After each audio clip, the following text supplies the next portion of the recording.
Continuamos con la unidad 2, donde vamos a tratar de desarrollar esta nueva visión de futuro que tenemos, que es la informatización de las historias clínicas. Otro de los tantos objetivos que podemos definir es que apoya a la atención de los pacientes y por supuesto mejora la calidad de la misma. ¿Por qué decimos que apoya? Por esto de poder parametrizar o de ingresar al sistema, por ejemplo en el caso nuestro, algunos diagnósticos de enfermería con algunas acciones propias que tenemos en nuestra profesión. Yo elegí los diagnósticos de la ANANDA. ¿Por qué?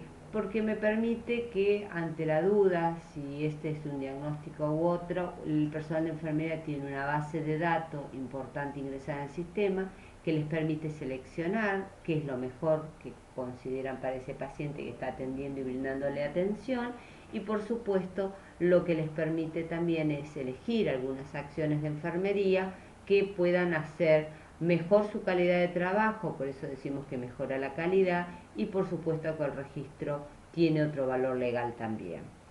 Por supuesto que otro de los objetivos es reforzar y mejorar la productividad de los profesionales de salud. Esto lleva a la reducción de los costos administrativos asociados con la atención y su financiamiento. ¿Por qué decimos que reduce los costos? Bueno, porque años atrás estábamos muy acostumbrados en costos de los servicios de salud que las prestaciones estaban directamente relacionadas con el consumo. Bueno, sabemos que se pierden cosas, que se extravían. Bueno, hoy en día tener informatizados los servicios les permite a uno tener un análisis de costo muy importante y poder hacer costeos, ya sea por patología, y esto les recomiendo el curso del módulo de costos, donde estamos dirigiendo a todo el personal de salud cómo poder costear estas cosas. Pero bueno, si yo tengo un sistema informático me va a ayudar a poder hacer mejor un análisis. Ninguna duda que también apoya la investigación clínica, porque al tener uno ingresado en una base de datos todos los pacientes, ya sea por patología o por riesgo de escaras en el personal de enfermería, bueno, uno puede hacer una base de datos importante en cuanto a medir cuánto es, por ejemplo, la cantidad de pacientes que ingresaron con neumonía en este año o que estuvieron en respiradores o que se escararon, para poder hacer un estudio de costo y ver cuáles son las necesidades a futuro presupuestarias. Por eso es muy importante. Así que uno puede realizar investigación clínica también. Adaptarse a este futuro desarrollo en la tecnología en cuanto a normas, gerenciamiento y financiación, o sea, uno desarrolla esta nueva tecnología. Continuamos con la unidad 2 y vamos a tratar de ver qué ventajas y desventajas nos lleva esto de tener informatizada la historia clínica. Bueno, otra de las ventajas que podemos tener como objetivo es que apoya a la atención de los pacientes y a la mejora de la calidad de la misma. ¿Por qué decimos que apoya? Porque uno puede ingresar datos al sistema informático para mejorar la calidad de los registros y por supuesto mejorar también la atención que brindamos a nuestros pacientes.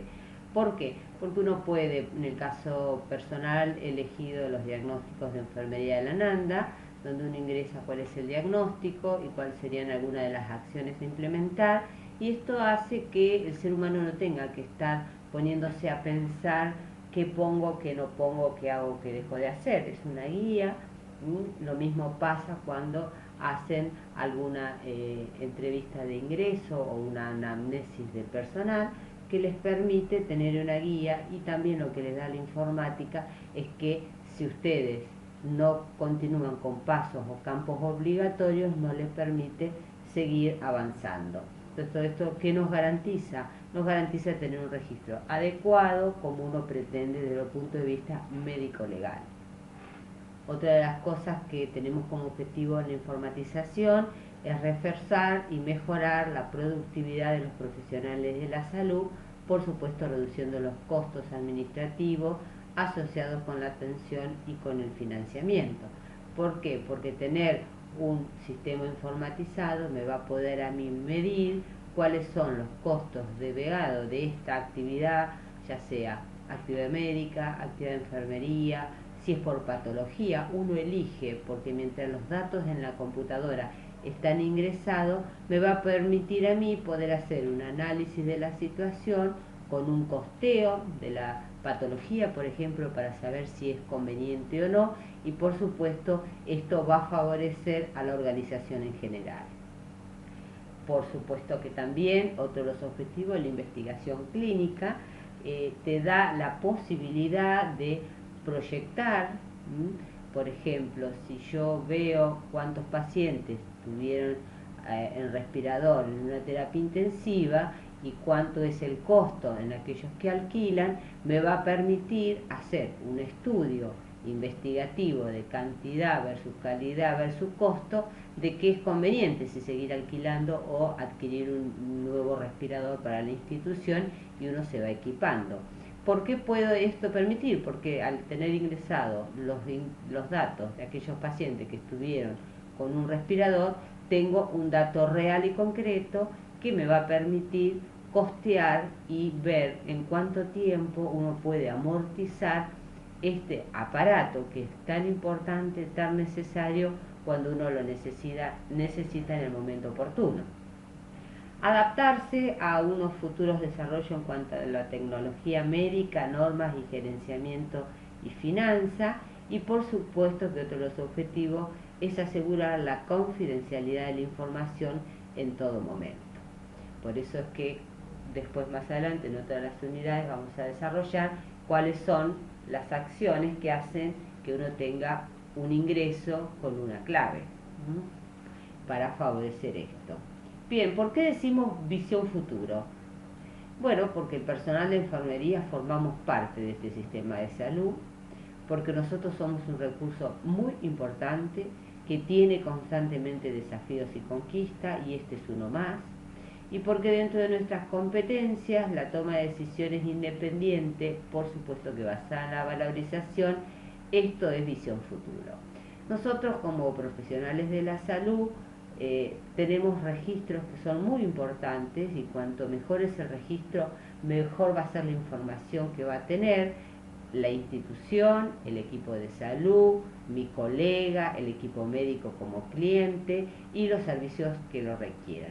Por eso decimos que el registro de enfermería es muy importante, ya sea desde el punto de vista médico-legal, y como todos sabemos, cuando hay alguna situación de juicio de mala praxis, el registro de enfermería es muy importante, por la sencilla razón que estamos 365 días al lado del paciente. Por eso es fundamental esto de registrar todo lo que uno hace, porque dentro de X tiempo, 10 años, 5 años, 2 años, uno no va a recordar qué hizo o qué dejó de hacer con este paciente. Otra de las favorecimientos que tiene esta de visión futuro de informatizar es el aumento de la autonomía, ¿no? Incrementa la libertad y la creatividad profesional, porque todos tenemos esta creatividad, porque todos tenemos esta libertad, pero también nosotros nos tenemos que hacer cargo de nuestra responsabilidad. Y esto está muy orientado a los registros de enfermería, que posteriormente vamos a ver algunos ejemplos. La transformación tecnológica no es ajena a nuestra profesión.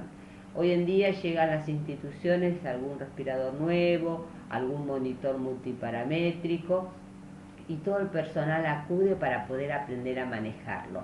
Bueno, ¿por qué? Porque es una nueva tecnología, porque es muy importante, porque brinda mucho mejor servicio a los pacientes, hay un control diferente, y esto favorece indiscutiblemente a la calidad que brindamos.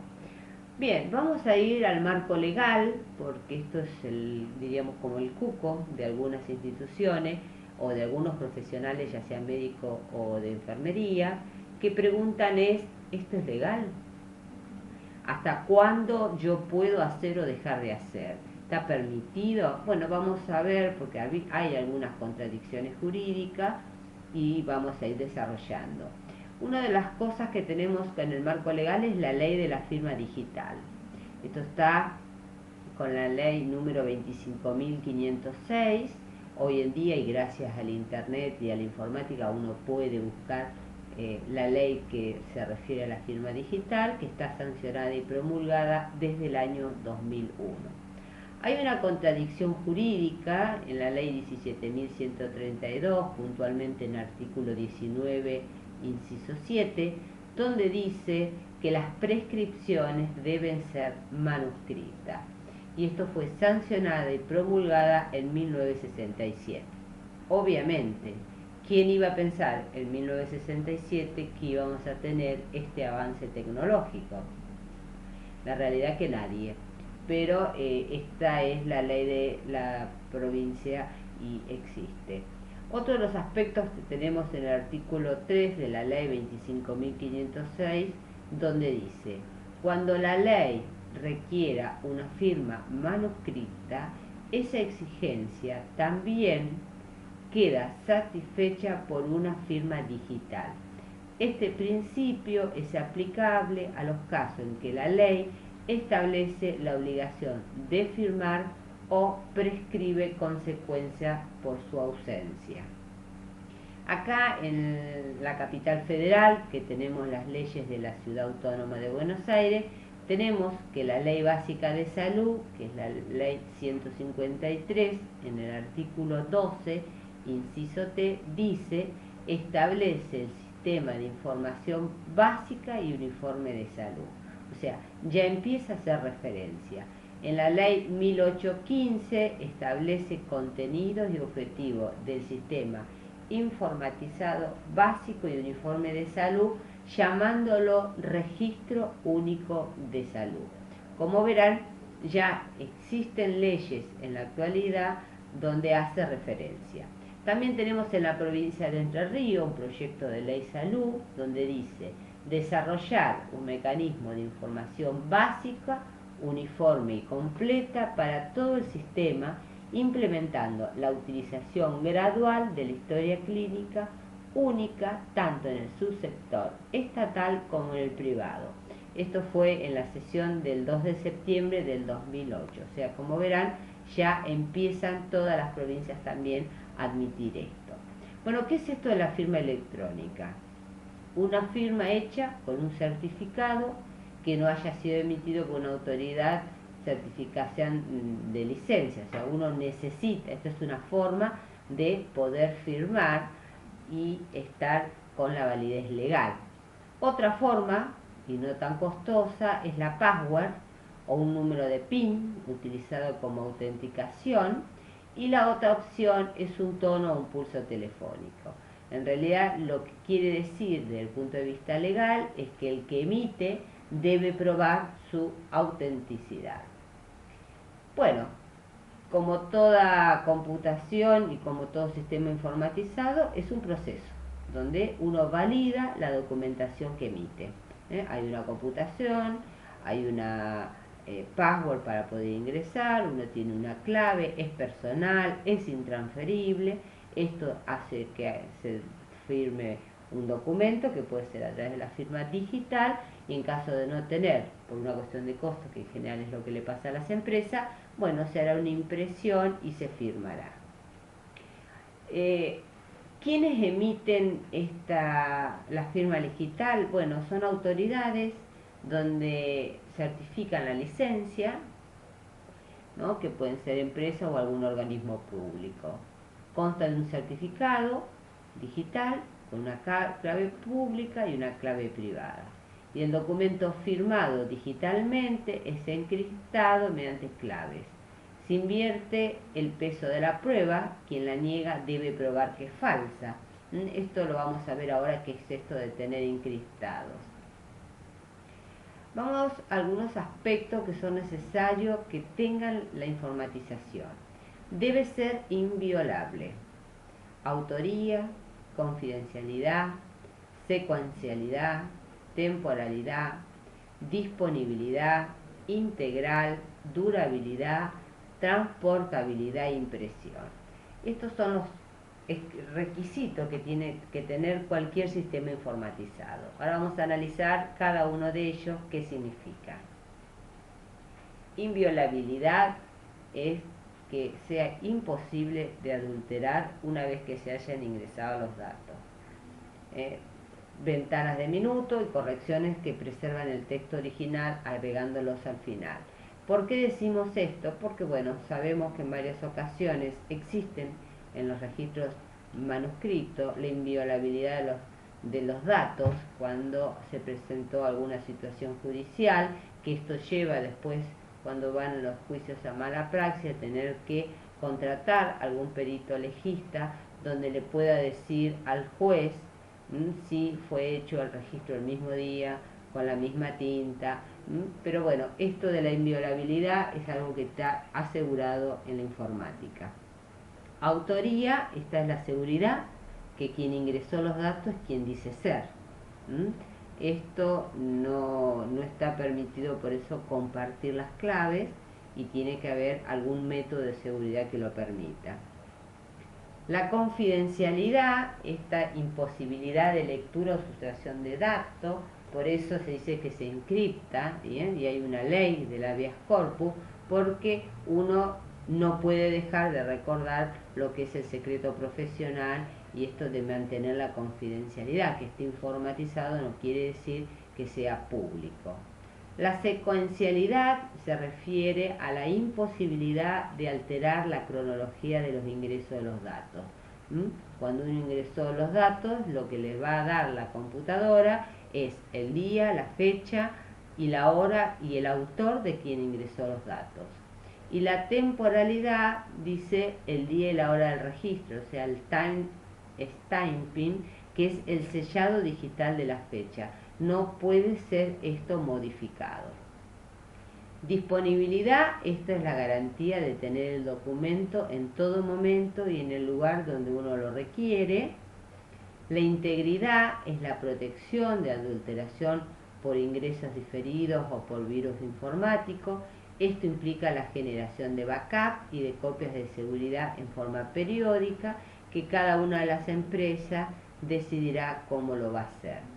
En cuanto a la durabilidad, esto es la inalterabilidad en el tiempo, implica la generación de mecanismos de recuperación ante el siniestro de vandalismo o fallas en el sistema. En cuanto a la transportabilidad e impresión, uno debe de disponer de la historia clínica, ya sea en un soporte papel, si hay una impresión, o digital, y hoy en día tenemos los CD, los pendrive y en algunos casos vía mail. Bien, ¿cuáles son los mecanismos de seguridad que nos ofrece el sistema informático? Bueno, hay algunos que son clásicos, otros que son biométricos y otros que son criptográficos. Los clásicos son los que estamos acostumbrados: nombre de usuario, una password, la clave. Esto es ampliamente difundido. En algunos casos, si se comparten las claves, son inseguros.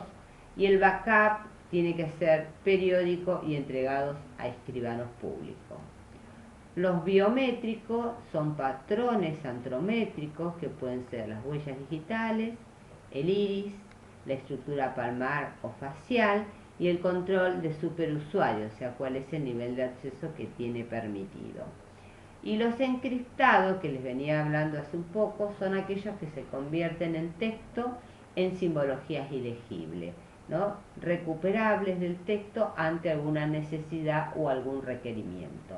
Bueno, hoy en día los más usados son los clásicos por una cuestión de costo, y lo más importante en esto es el nivel de acceso, ¿no? Es la autorización o la restricción del acceso de acuerdo a la función del usuario y a sus necesidades.